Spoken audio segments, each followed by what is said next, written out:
Hey guys, what's up? I'm Erin and welcome back to the channel. What's the ideal rate of withdrawal when it comes to taking money out of a portfolio? This is a really important number to nail down because this number kind of determines when you reach financial freedom, when you can actually step away from the workforce. It's kind of the basis for all financial decisions when it comes to achieving that financial freedom. So it's important to get this one right. Well, you're probably familiar with the rule of 4%. That is generally regarded as the safe withdrawal rate.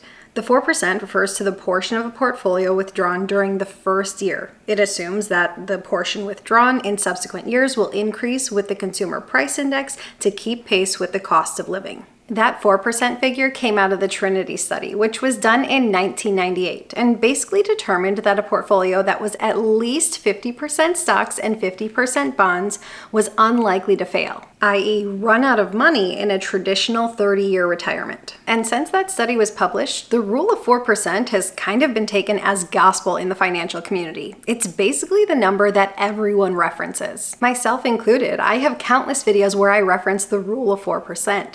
And lately, Dave Ramsey has been making headlines as he suggested that you can actually make an 8% withdrawal from your portfolio in retirement.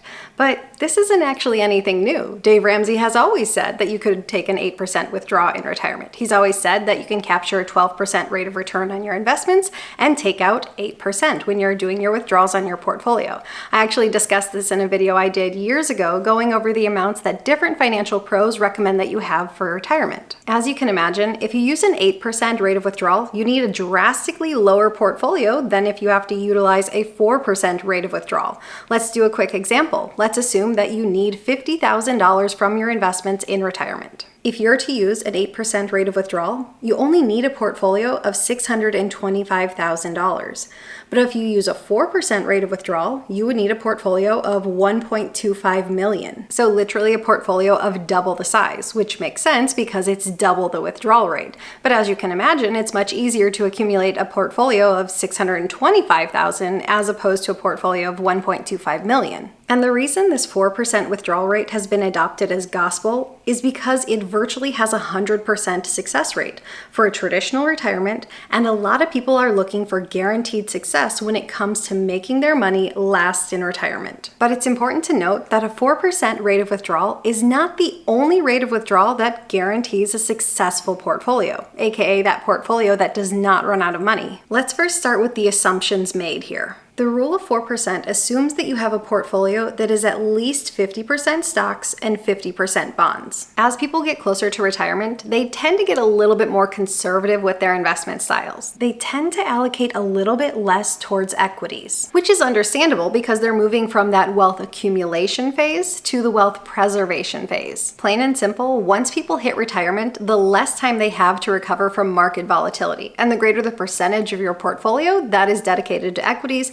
the more volatile a portfolio is going to be and the more time it's going to need to recover from market downswings. But on the flip side, you don't want a portfolio that's too conservative, that doesn't allow compound interest to do its work and grow it in value over time. So you really want to find that sweet spot. And portfolios that tend to be greater than 50% in bonds or bond-like investments tend to have higher failure rates over longer periods of time, like retirement. They're simply too conservative. The rule of 4% also assumes that your spending over time remains constant throughout your retirement years. It assumes that once you withdraw that 4%, each year you're going to withdraw that same amount, adjusting up for inflation, and keep your spending the same from year to year. But that's generally not what we see happen. What we tend to see happen is that over time, retirees actually start to spend less throughout the years. In almost every category, as people tend to get older, we tend to see that they spend less. Alternatively, you hear about retirement being categorized into 3 different phases. You have the go-go years, the slow-go years, and then the no-go years. And if spending follows this pattern with this philosophy, we get what's called the retirement smile, where you might notice an uptick in spending during those go-go years as retirees take on new hobbies and adventures, a reduction in spending during the slow-go years, and then an increase in spending during those no-go years, often related to having to pay more for medical expenses or perhaps extra care. The other big assumption made with the rule of 4% is that retirement will last 30 years. But for most people, that's simply not the case. In fact, according to the US Census Bureau, the average length of a traditional retirement is just 18 years. And if a portfolio doesn't have to last a full 30 years and instead needs to last 15 or 20 years, that can have a profound effect on the rate of withdrawal you use and still guarantee a portfolio's success. In America, at age 60, an American man can expect to reach the age of 82 and a woman, age 85. So if we consider all of these assumptions, is there perhaps a better rate of withdrawal that we could use? Well, according to the Financial Planning Association, if you have a portfolio that is 50% stocks and 50% bonds, if you only need that portfolio to last 15 years, with a 7% withdrawal rate, that portfolio still has a 100% success rate and a 99% success rate with an 8% withdrawal rate. Even over 20 and 25-year timeframes, the success rate at a 7% rate of withdrawal is still 98 and 95% respectively. Even at a 9% rate of withdrawal, a portfolio still has a 93% success rate. These are overwhelmingly good odds and incredibly high withdrawal rates. Keep in mind the previous table is based on a constant withdrawal rate. If you plan on doing an inflation-adjusted withdrawal rate, then the success rate of a 7% rate of withdrawal falls to 84% and 63% for a 15 or a 20-year retirement, respectively.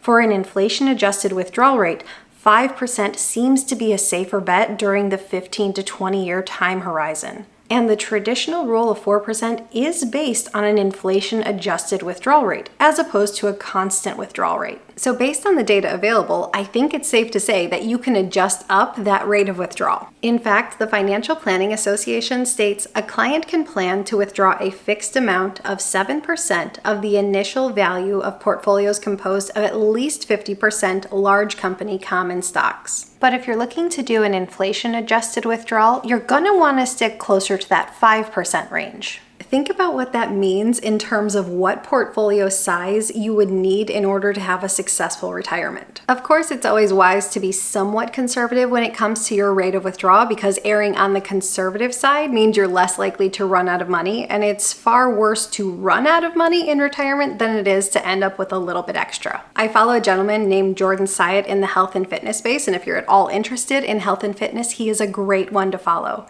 But he's always talking about creating a calorie deficit when you want to lose weight. And when you do so, you want to eat the max number of calories possible while still losing weight. The goal isn't to eat the fewest amount of calories possible. And I think this can translate over to investing. The goal should be to have the highest withdrawal rate possible, to take out as much money as possible while still guaranteeing the success of your portfolio, ensuring that you don't run out of money.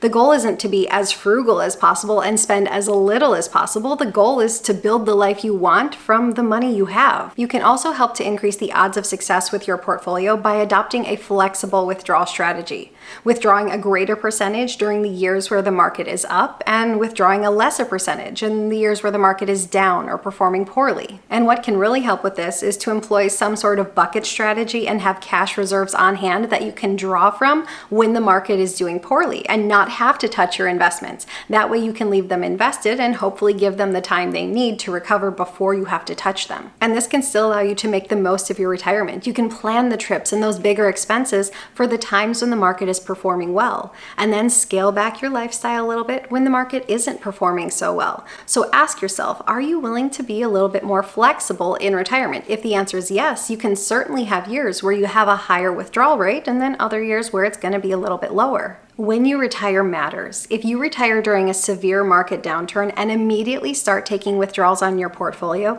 it could put your portfolio at a higher risk for failure. According to the Financial Planners Association, half of the portfolios with withdrawal rates of 7% failed because of misfortune of having been initiated just before or during the Great Depression. So when you step away from the workforce and start withdrawing on your investments has a very profound impact on the likelihood of success of your portfolio. Unfortunately, we don't always get to time our retirement, and a lot of people are forced into an earlier retirement than anticipated. And you certainly can't control what the market is doing when you retire. But if this ends up being your situation, there are a couple things you can do to help further along your success. One is to employ that bucket strategy, to have cash reserves to draw on so you can touch those rather than touching your investments and give them the time they need to recover. Or in those initial years of your retirement, you can utilize a lesser withdrawal rate and then wait for the market to recover if you have that option. And then once the market does recover, you can increase your rate of withdrawal.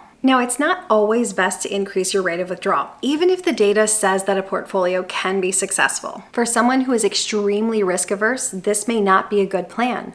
Or for someone who has the goal of passing money on to the next generation, maybe they want to use a more conservative withdrawal rate. That way they can ensure they have funds left over to leave to the next generation. Also, if you're planning an early retirement, you're going to want to be a little bit more conservative with your rate of withdrawal. These rates of withdrawal have only been tested on 30-year time horizons, but if you're looking at a retirement that's going to go 40 or 50 years, you're definitely going to want to build in a bit of a buffer. Remember, the rule of 4% is a guidepost. It is not to be taken as gospel. The world of personal finance is full of general rules of thumb, and these general rules of thumb are helpful, but they don't fit your personal situation specifically. That's where personal finance comes in. You have to tailor these rules to fit your personal situation. That's how you make these guidelines work for you. You use them as a starting point, and then you tailor them to your situation. That's why I use the phrase, finance is personal. Because the rate of withdrawal that's best for you is going to depend on you and your circumstances. What is your risk tolerance? What does your asset mix look like? Do you need a portfolio that has a success probability of 100% or 99%? Or are you comfortable with a portfolio that perhaps has a 95 or a 90% chance of success? And really, this is a question that only you can answer. And what length of retirement are you looking at? That's the other big contributing factor. If you're not looking at a 30-year retirement, odds are you can increase that rate of withdrawal. But keep in mind that all of these projections are based on historical market performance. And how the market performed in the past 70 years is no guarantee that it will perform the exact same way in the next 7 decades. So make sure to take everything with a grain of salt. What rate of withdrawal are you comfortable using? Leave your answer in a comment down below. I post new videos every single week. If you got anything at all out of this one, please give it a like. If you're new here, please consider subscribing, or if you know of someone who might get something out of this type of content, please consider sharing. I'll see you soon. Bye.